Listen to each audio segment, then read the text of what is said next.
Hi everyone, I hope you're having a wonderful week. It is fabulous. We're in like fall and like summer, like in between season. We're like stuck right there and it's been great. We have like nice cold weather in the morning and then we have like nice warm temperatures and it's not even too hot. Like it feels so good. So I'm actually super excited and enjoying this weather. So I just want to say thank you so much. I love hearing your messages and your appreciation and watching my videos. And thank you so much. It feels so good.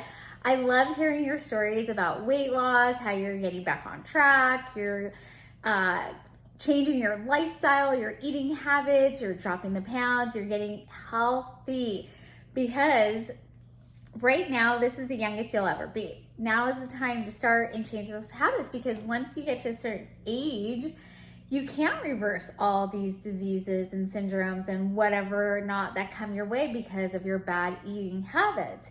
You know, you could start having some type of organ issues, heart, knees, back, that is just not reversible. And because you never worked on your body, your health, your eating habits, now it's too late. You're gonna have to live with the pain, live with the surgeries, live with the trauma and consequences of your lifestyle where you almost kind of didn't give a shit about your body.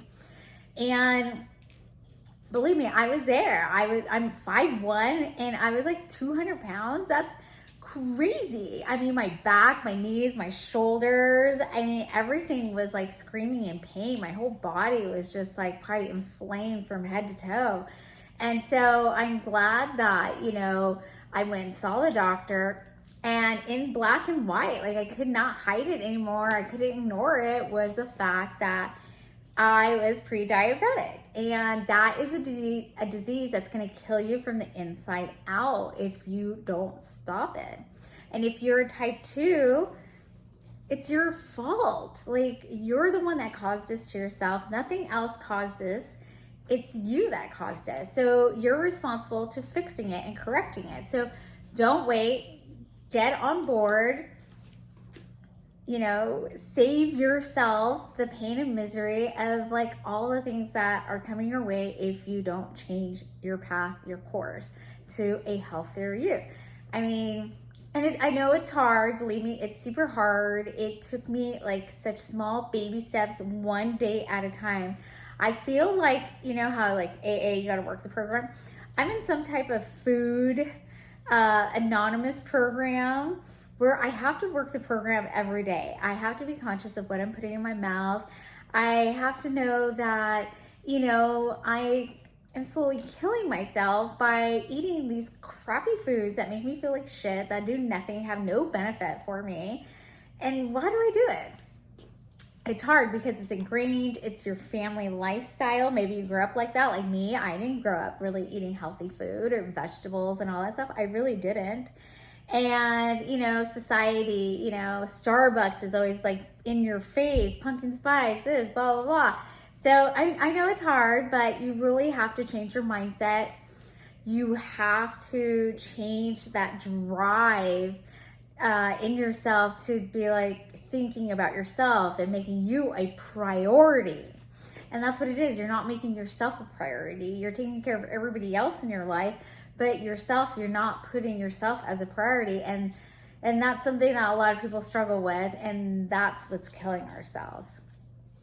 So make the change, baby steps, like one meal. Start with one meal to change your life. Cut out everything but water. Drink water or a cup of coffee, but none of that Nestle's coffee creamer. I was addicted to it. I was totally and completely addicted to it. It was like something I struggled with.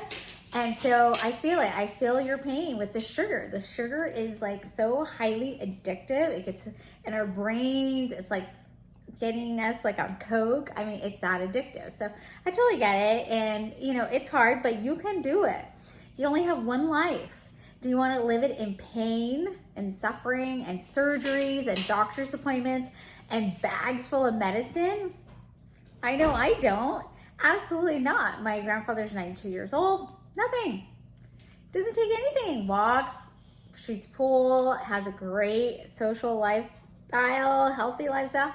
I mean, I want to emulate that. So, and I want that for you. I want you to have a healthy and happy life and enjoy it. And you only get one life. So make the most of it.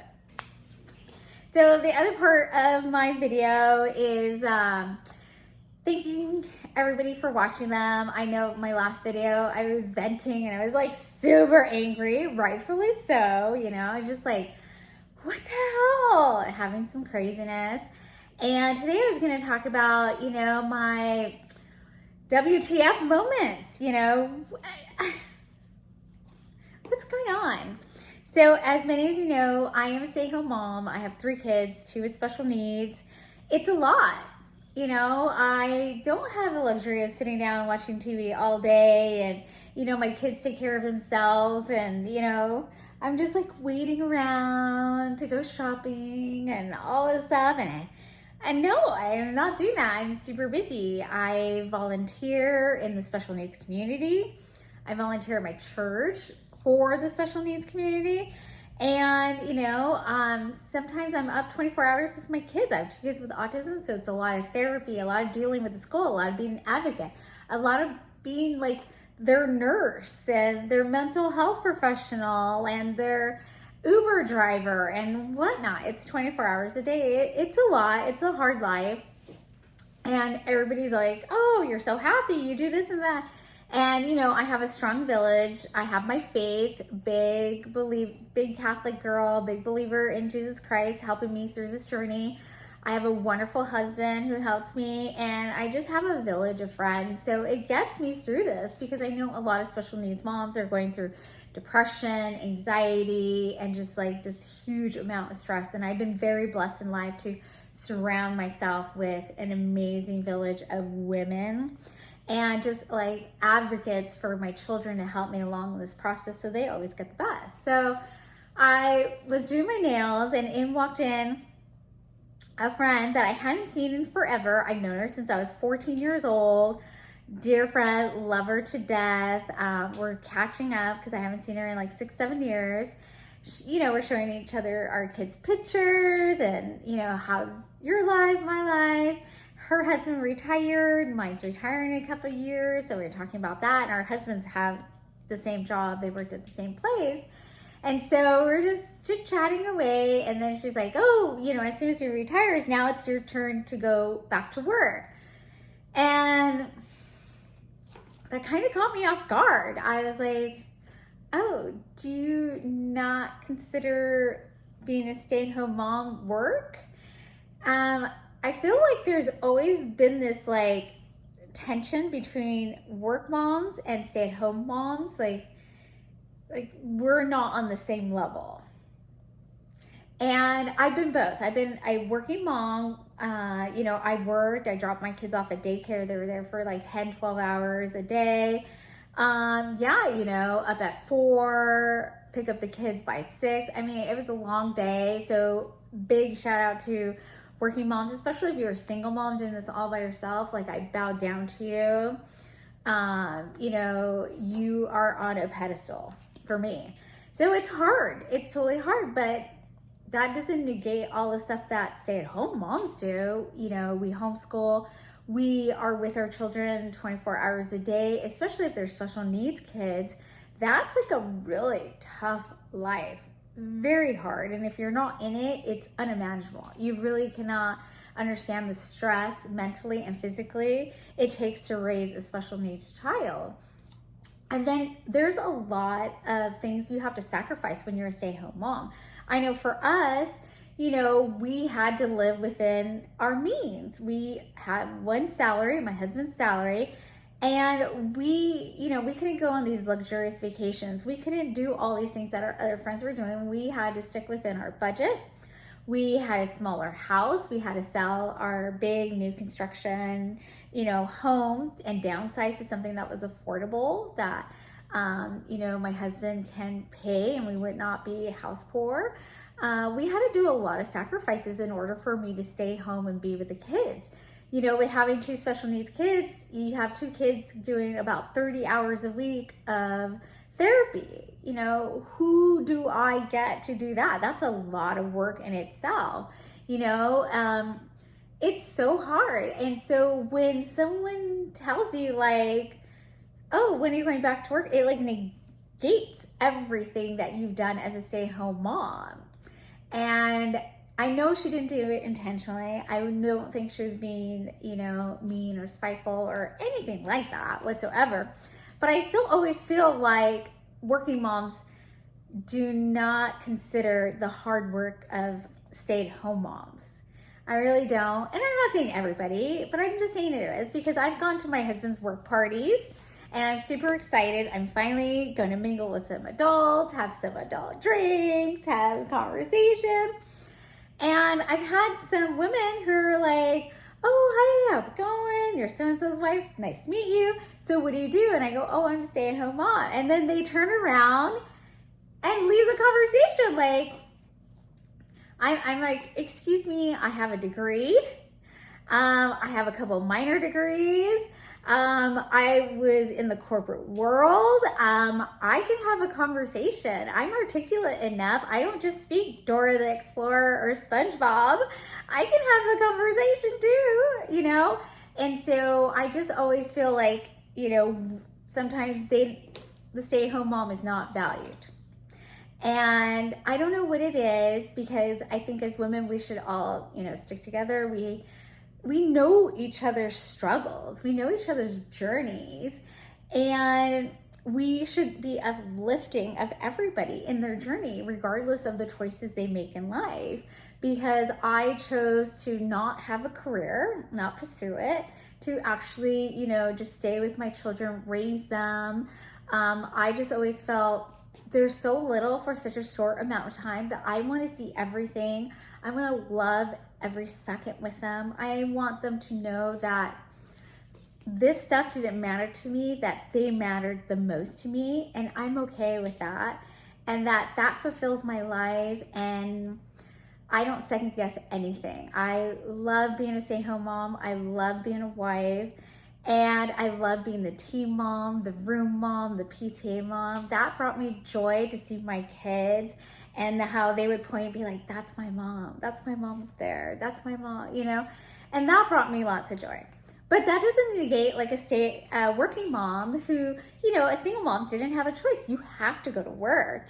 Or a working mom, you know, you have to pay for therapies and private sports lessons and music lessons and all that stuff, and that doesn't negate her, you know. To each their own. It's their own individual choice. So it's just really weird that I get that question every so often. Oh, don't you miss work? Aren't you bored? Oh, I can never do that. Like, my life doesn't matter. Like, I'm not on par. And I think it's just stupid. I really do. And here's one stay-at-home mom, shout out to everybody, who just loves being a stay-at-home mom, does not miss working at all. I don't miss the commute. I don't miss having an irate boss. I don't miss all the drama of the coworkers or the new policies and procedures that are all asinine and are trying to work us to death for every dime and nickel so the company can profit. I don't miss any of that. I love that I get to see my children, know their friends, are involved with them, and they know that I can always be here. I'm always there for them. Pick up, at home, everything. I love making them dinners. I love that. So my life was not shortchanged at all because of my decisions. And I don't see anybody's other choices shortchanging their lives at all. We just chose different paths. So the next time you see a stay-at-home mom, no, she probably loves it. And there's nothing going on in her life that she would probably choose differently for the most part. I don't know. But for most of the stay-at-home moms, I know it's a choice and they absolutely love it and wouldn't change it again. So that's my what the fuck moment. I'm like, what happened? How did this get in a conversation with a stay-at-home mom? I haven't seen you in like forever. You know, my choice is my choice. Leave me alone, right? So just my little tidbit, my little venting. I know, I like venting a lot lately. But I love you. I am such a huge supporter of you. Get on that healthy lifestyle. You will never ever regret it. That junk food is not worth it. It's like killing you. And so I want you to be happy and healthy and go get it. Go kick some ass. All right? Have a wonderful week. Bye.